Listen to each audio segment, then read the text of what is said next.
अगर आपको 18 साल की उम्र में ही ये समझ आ जाए कि पैसे को आपके लिए कैसे काम करवाना है, तो शायद आपकी जिंदगी में कभी भी पैसे की कमी ना आए। लेकिन सच्चाई क्या है? हम 18 की उम्र में पैसे को खर्च करना सीखते हैं, पैसे को बढ़ाना नहीं। और अगर आज मैं 18 साल की उम्र से फिर से शुरुआत करता तो बिल्कुल अलग तरीके से इन्वेस्ट करता, क्योंकि अब मैं एक बहुत बड़ी चीज समझ चुका हूँ। Time is the most powerful currency और कंपाउंड इंटरेस्ट आपका सबसे वफादार दोस्त। वैसे 18 में तो हम कंपाउंड इंटरेस्ट नहीं, कंपाउंड फ्रेंडशिप में बिजी रहते हैं, जहां दोस्त मल्टीप्लाई होते हैं और पैसे डिवाइड। बट टुडे हम स्मार्ट बनेंगे। Let's start. इमेजिन कीजिए आपके पास सिर्फ 1 रुपए है। अगर आप उसे खर्च कर देते हैं तो वो खत्म, लेकिन अगर आप उसे इन्वेस्ट करते हैं और धीरे धीरे ग्रो होता है तो वो कुछ सालों में वही 1 रुपया 100 रुपया बन जाता है, 1000 और शायद 10,000 तक बन सकता है। यही है कंपाउंडिंग का मैजिक। बट यहाँ एक ट्विस्ट है, कंपाउंडिंग को ग्रो होने के लिए टाइम चाहिए,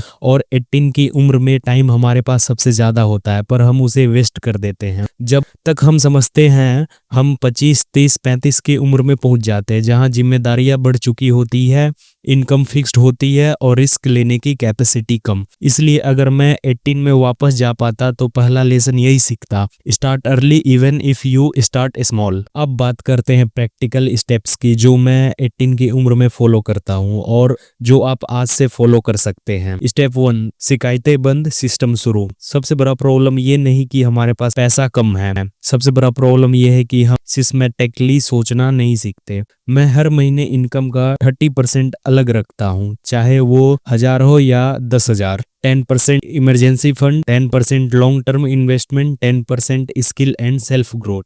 क्योंकि अगर आप अपनी स्किल्स को ग्रो नहीं कर रहे तो आपका इनकम कभी ग्रो नहीं होगा। और हाँ, इमरजेंसी फंड जरूरी है, वरना छोटा सा फेवर आएगा और पूरा पोर्टफोलियो डाउन हो जाएगा, वो भी लाल रंग में। Step 2, skill first, investment second. 18 की उम्र में सबसे बड़ा असिस्ट इन्वेस्टमेंट नहीं, स्किल है। मैं 1 या 2 हाई इनकम स्किल सीखता, video editing, digital marketing, sales, stock market analysis, coding basic enough to earn, copy writing, freelancing, market place skills. क्योंकि एक बार अर्निंग बढ़ गई तो इन्वेस्टिंग ऑटोमेटिकली पावरफुल हो जाती है। और अब वो स्टेप आता है जहां असली पैसे ग्रो होते हैं। Stay with me. स्टेप 3, से प्लस ग्रोथ ओरिएंटेड इन्वेस्टमेंट्स। 18 की उम्र में सबसे पहले मैं low risk high trust investment चुनता, जैसे कि इंडेक्स फंड, निफ्टी 50 या Sensex, blue chip mutual funds, PPF और NPS, tax plus stability plus long term.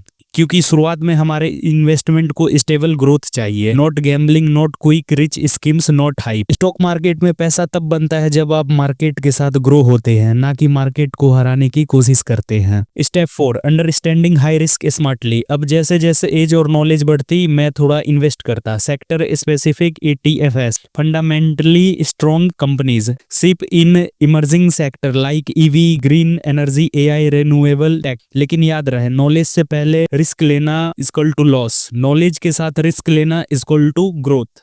Step 5, life style discipline. 18 की उम्र में एक चीज फिक्स करता, लाइफ स्टाइल को इनकम से आगे नहीं बढ़ने देना। No unnecessary upgrades, no ego waste spending, no competition with friends.